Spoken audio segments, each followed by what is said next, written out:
this is part one of what's going to be three parts where I'm going to share the three building blocks to end pain flares and spend less time in pain, spend less time thinking about pain, and spend less time doing things to manage pain. Now, pain flares are really common for people with long-standing pain, okay? Chronic pain. But not everyone experiences pain flares per se. But what I'm going to be talking about today, if you feel like you've been in just like one big long pain flare, or like right now you're just like totally debilitated, or you're not really sure if you get pain flares, but you do just get these like smaller spikes in pain, these like day-to-day fluctuations in pain, and it has you on edge, you dread certain activities, you feel overly cautious with certain things.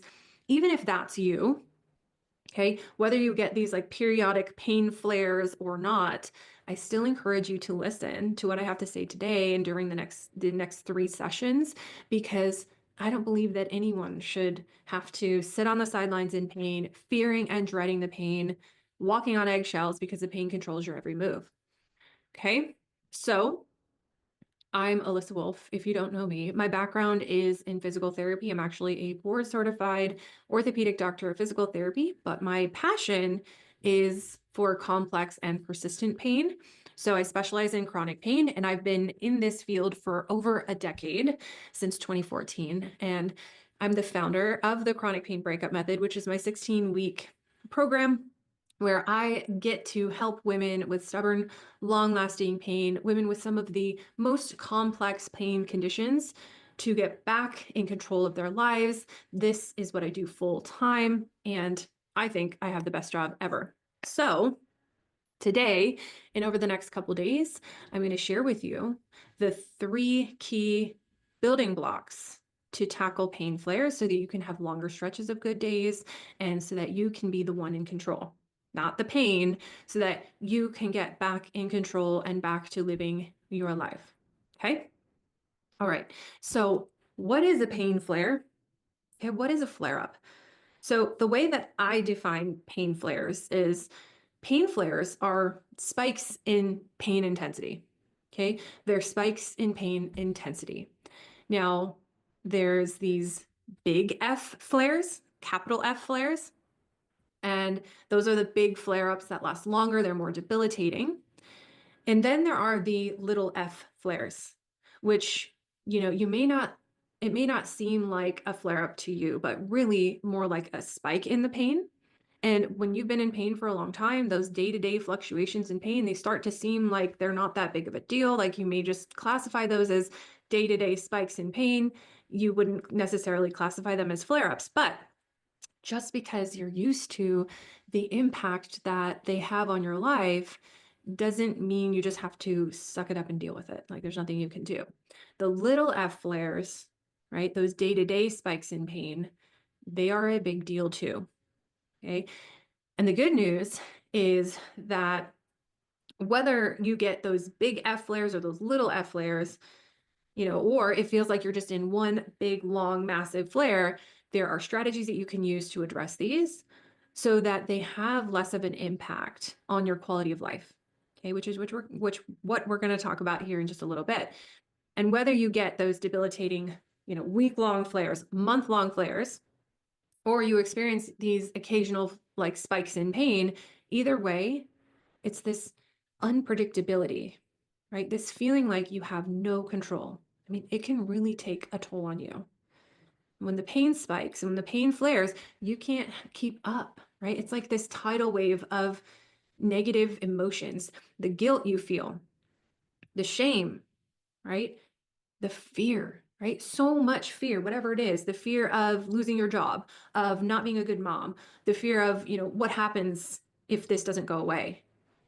And not only that, it affects not just your ability to move and stay active, it causes your executive function, like, your executive thinking and your decision-making ability to go out the window, because pain takes over your brain bandwidth, literally. The pain pathways are firing, making it harder for your brain to do anything else. So what happens? Well, you become ultra irritable, impatient, You get the brain fog, the fatigue. You feel like you're on this like emotional roller coaster, and all you want to do is cry. You want to give up. You're so tired, right? I know you're tired. You're overwhelmed. And the last thing you want is for more things on your plate. You don't want more necessarily more responsibility. And also, the quick fixes aren't helping.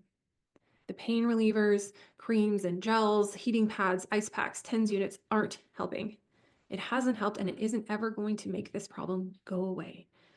So I want to have a conversation about what you can do to stop these pain flares, or at the very least, slow them down, make them less intense, less frequent, shorter, so that you have more control. Now, as I mentioned, I'm going to share with you the 3 building blocks to reduce pain flares. But before we can talk about how to stop pain flares, we need to talk about why they happen in the first place. So, pain flares might feel totally random, but they're not.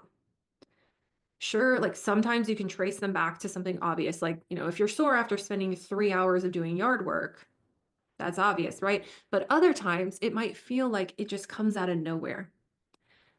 But pain is not random, okay? There's always something. Your body is always reacting to something, right? And it's not always something physical. The issue is the pain system becomes hypersensitive and can start, and which means that pain can start happening even when there's technically no injury or damage.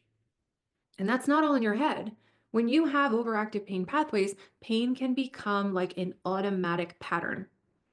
If it feels like sometimes like your brain and body are speaking 2 different languages, it could be that you have overactive pain pathways. And that's the thing. This kind of pain is different. It doesn't respond to the typical interventions. In fact, the typical interventions can sometimes make this type of pain worse. And so it's very important that we address this, that we address those overactive pain pathways so that the pain doesn't take control of your life so that you can have a better quality of life. So there may not be a cure for some of you, but I'll tell you this, you are never too far gone. You can get better. You can stop things from getting worse. And even if there is no cure, then even more reason to have a plan to help with these pain flares, to know what to do when they happen and how you can stop them from happening, right? So I'm going to share my screen really quick. If my screen will let me, there we go. And like I said, that's what we're going to be talking about today. And the first building block to ending pain flares is learning how to manage pain flares. So I want you to think about what you do when your pain flares, when your pain spikes. Okay, take a moment and think about what you do. What do you normally do? And if you're with me live, go ahead and put it in the chat. What do you do when your pain flares? What runs through your mind? How are you currently managing your pain when it flares up? Go ahead and type it in the chat.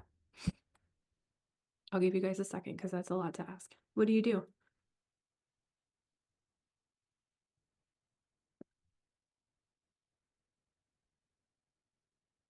Hi, everybody. Take your time, type it in the chat. Let me know. What do you do when your pain flares?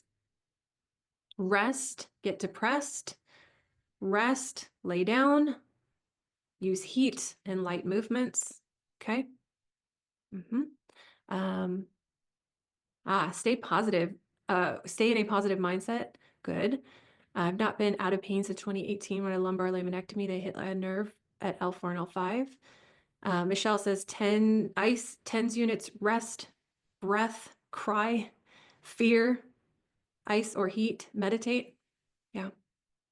So I'll tell you what most of the women I talk to tell me. This is what I've seen.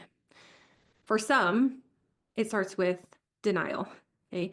You feel the pain creeping in. You don't want to believe it's happening. So you tell yourself, I'll be fine. It's not a big deal. Right. So you try to ignore the pain. You push through. You try to ignore the symptoms as much as possible and try to pretend like it's not there. But deep down, it's there. And pushing through only makes the pain worse. You do too much. causing that pain to escalate until you're completely drained. So for others, it's dread. The moment pain spikes, it's dread. Your mind starts racing. What did I do wrong? What am I missing? Will this ever go away? What if this is forever? Why does this keep happening to me? I'm such a failure. I'm such a burden. I can't do this anymore. I can't take it. There's nothing I can do. This just keeps getting worse. Yeah? The fear spirals out of control, and suddenly you're hyper aware of every sensation in your body. Everything feels more intense. Every movement feels impossible, right? You cancel plans, you stay home, you shut yourself off from the world, you start feeling lonely, you feel stuck, and you feel hopeless. Okay. Then there's the frantic fighting that starts happening. You throw everything you can at the wall, at the pain, all at once. You're getting on Facebook, you're frantically scrolling, you're Googling your symptoms late at night, you're trying to book emergency appointments, you're self-diagnosing your symptoms, you're fearing the worst, you're trying to get every quick fix there is done. Heating pads, TENS units, pills, creams, rest, immobilizing. What about red light therapy? What about XYZ supplements? Right? What about acupuncture or CBD oils or herbal teas? Or what about trying that one thing that you read about on Facebook that one person totally swears by? It's like throwing spaghetti at the wall, hoping that something will stick, but nothing does it? And not knowing what to do makes the pain worse, doesn't it? So it totally makes sense to me if this is how you've been handling your flares. You're doing the best you can with the tools that you have, and no one ever taught you that there was any other way. This is what most people do. They push, they dread, they fight, they crash. This is exactly what my client Sally would do when her pain would flare. She was stuck in this dreadful push and crash cycle, literally living from one pain flare to the next. She would push herself on her good days and then would crash, right? Until she flared up so badly she had no choice but to stop. And when that would happen, she'd spend days, sometimes a week, laying in bed, surrounded by her heating pads, ashamed of having to take the pain pills because she was afraid she'd become dependent on them. And every time she'd just basically cross her fingers, hoping and praying that this would end soon and that she could get back to her normal state. And so it totally makes sense to me if you are in this cycle too. Like it makes sense to me. And also, the truth is, pushing through, hyper focusing on symptoms, Googling symptoms, over resting, and trying a dozen things at once only makes the problem worse. Pushing through the pain, that push and crush cycle, it actually strengthens and reinforces those overactive pain pathways, causing flares to escalate, leaving you feeling totally drained. Okay, hyper focusing and the fear amplifies your pain system sensitivity, which makes the pain feel worse and keeps your body stuck in that protection mode. And it's the same thing with Googling and self-diagnosing. It fuels confusion, anxiety, and hopelessness, telling your brain that something must be wrong. And it ramps up those pain systems defense mechanisms, right? A bunch of you mentioned rest. Too much rest, avoiding immobilizing, deepens the disconnect between your brain and body, making the pain pathways even stronger. Not that rest is bad, but we have to use rest in the right way. And then throwing everything at the pain without a plan, using the heat, the ice, the TENS, the stretching, scrolling, all of it, it reinforces that belief that nothing ever works, leaving you feeling more overwhelmed and stuck. Okay? It's not your fault. You've had no other choice but to do these things. Okay? But these approaches are keeping you stuck in this cycle. So instead of pushing through, dreading, or scrambling to fight your pain, what you really need is a plan for when your pain flares.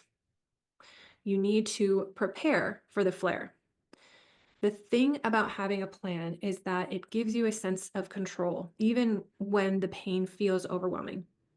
So what you're going to do is create a plan to help you manage the pain when it flares up. This is the first building block to end pain flares, is to have a plan to get out of them as fast as possible. Now, this isn't something that I want you to try to set up while your pain is at its worst. Okay, so this isn't something you want to set up during a big flare up. This is something that you're going to set up ahead of time.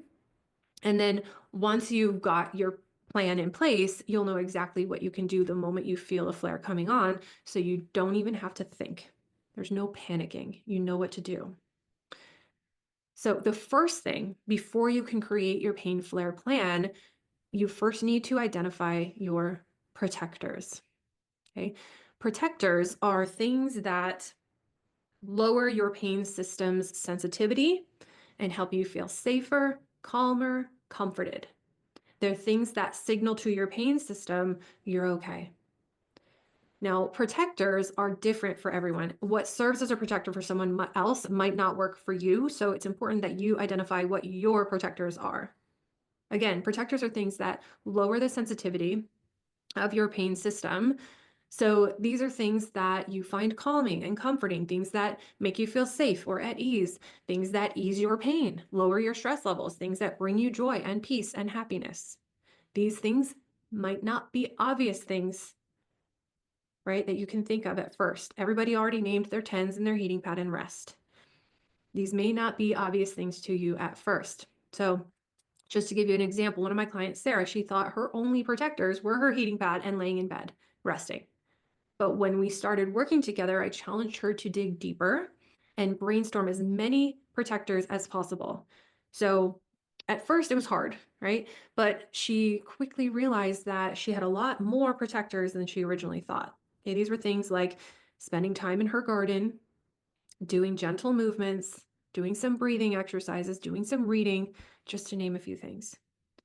She also realized that the things she would usually do to try to ease her mind during flares, like jumping online and frantically searching for answers, were actually making things worse and escalating her stress and amplifying her pain, not lowering it. And so identifying these patterns for her was a game changer. And so I'd encourage you to do the same thing. Take a sheet of paper or a notebook, set aside some time to actually brainstorm your protectors. Think about what really helps you feel safe and calm and supported and happy and joyful, right? Write down whatever comes to mind without self-judgment, okay? Now, once you have this list of protectors, the next step is to create your flare-up toolkit. This is going to be your go-to resource that you can turn to the moment you feel a flare starting up. Okay, this way you can have everything you need in one place. Your protectors, right? Those things that lower your pain system sensitivity, you can have all of that organized and ready and accessible so you don't have to scramble when your pain is high. Now, your flare-up toolkit is essentially a collection of your protectors all kind of gathered in one place. And this is important, your toolkit will include physical items that you can keep in a box or a tub or a drawer stored somewhere. And it will include intangible things too, like strategies, activities, and practices. It's easier to start by gathering up all of the tangible protectors first. So things that you can physically keep in a box or tub for easy access. So these could be things like your modalities, right? Or things that provide comfort or relief. Yes, your heating pad, your massagers, your TENS units, those things can go in there. You can also include things like hydration packs or healthy snacks, or even like a treat like dark chocolate, right? We're okay with dark chocolate, even in moderation. You can have these things. You can include things that help you to relax. So things like bath bombs or essential oils or skincare items for your calming routines. You can put in your notebooks or your journal, or list things so that you can actually list things that you're grateful for, right? You can include your books, certain books, or if you like having a creative outlet, you can put in your painting or coloring supplies, right? You put in all your physical things. Then you want to put in your toolkit a list of intangible tools, essentially your list of protectors. So I would literally put a list of activities that you can do during this time, things like using certain mantras and affirmations, going to do a gratitude practice, watching certain funny TV shows or movies, doing certain meditations, relaxation drills, gentle movements, right? I'd even get specific and I'd have examples of certain movements and stretches that I can safely do. I would put down the names of people that you can call, the trusted friends and family members who can provide encouragement or just listen during those times. I would also have a list of things to avoid, certain things like alcohol, staying in bed all day, scrolling on my phone for too long, drinking caffeine after noon, things like that. And I would also, as a part of this toolkit, create probably a folder on my phone or like, I don't know how to call it on the iPhone app. It's like you can put them all in the little square. Um, a folder on your phone for useful apps, right? Apps like Insight Timer or Calm or Headspace, whichever ones are your favorites. You could even create your own like flare up playlist, right? A playlist of like audiobooks and podcasts and music or guided relaxations that you enjoy listening to or that keep your mind calm and or engaged. Keep your mind engaged. So my client Mary, she put her toolkit together. She used a drawer in her nightstand to store her flare-up toolkit items, which for her included her prayer journal and her Bible and her pain cream and her magnesium supplement. But what she found more useful was actually her list of her protectors, which included things like, going on a mental walk, moving a different body part that isn't the one in pain, getting out of bed at the same time each day and going to bed at the same time every night, doing micro movements. That's what we started calling them, and then doing breathing drills. So she had a list of those things in her drawer so that she could do them when the flare started, right? So for her, it was the things on that list that she found more beneficial than the physical modalities that were in her drawer. But having that list and having it all in one place, it was easier for her to utilize her protectors and to stay calm because she knew exactly what things she could do. All she had to do was look at her list and pick what things made the most sense at that time. Okay. So once you've created your flare up toolkit, the next step is to activate it and actually use it. And and this is important. You want to use it at the very first sign of a flare. And this is where a lot of people get stuck. The next time your pain starts to spike, we're not going to wait. We're not going to deny it. We're not going to just keep on pushing and ignore it and hope it goes away. We're not going to panic and start throwing everything at the wall, the spaghetti at the wall. Instead, it's important to decide, right? To decide right then that the moment you notice a flare is starting, you're going to stop scrambling and stop searching and start using your plan. So at the first sign of the flare, you're going to lean into your plan, activate your toolkit, and give your body what it needs to calm down those overactive pain pathways as quickly as possible. Right? Because when flare-ups happen, it's all hands on deck. It's not time to mess around. And it might feel counterintuitive to pause and lean into these protectors instead of pushing through or ignoring the pain. But the truth is, taking action, proactive action in this way early, it saves you time. It saves you energy and unnecessary suffering in the long run, I promise you. One of my clients, Jenna, her pain would flare up at least once a month. She'd feel guilty, she'd lay around all day binge watching TV, she'd scroll on her phone, she'd feel like a burden because she couldn't do much. She felt like she had no control over her pain and that there was nothing that she could do when her flares would come, and she felt hopeless and helpless. But once we worked together to identify her protectors, she could use her toolkit right away. And so instead of her flares lasting her usual 3 to 5 days, she'd be able to stop the flare within 24 hours. She couldn't believe how much control she had. Okay. Another client, Liz, actually, she used to go into panic mode, right? When her pain would flare up and she'd start looking up her symptoms. She'd get afraid that she'd have something serious wrong. She'd lose a lot of sleep because of this. But when she followed these steps, she realized that actually less is more. Her protectors included things like a short breathing drill, going for a slow walk, sometimes even just in her backyard, and a few of her nerve retraining strategies that I showed her.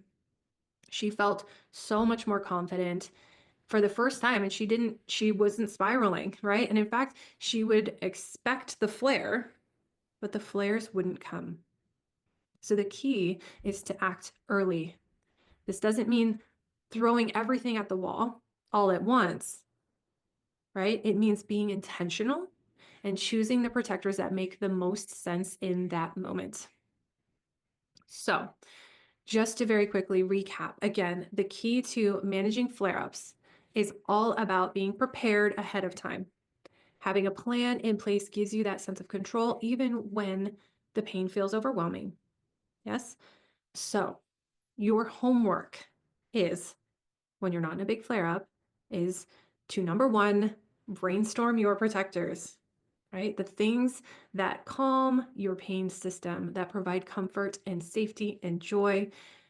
That's number one. And number two is to actually assemble your toolkit with those protectors ready to go. And then you'll be ready to lean into your toolkit, choose the protectors that make sense in that moment at the first sign of that flare up. And then this way, by taking intentional early action, you can stop the flare from escalating and reduce its impact on your life. This is how you manage flare ups. Okay. Now, managing flare ups is great. It's wonderful to manage your pain when it gets bad. But friends, we don't just need to manage these flare-ups, do we? We need to do more than that. We don't just want to keep living from one flare to the next and just having to manage them, right? So, for part 2, we're going to take things one step further. I'm going to show you how to not just manage your flares, but how to prevent them, how to prevent flares. It's going to be so good, okay? You're not going to want to miss it.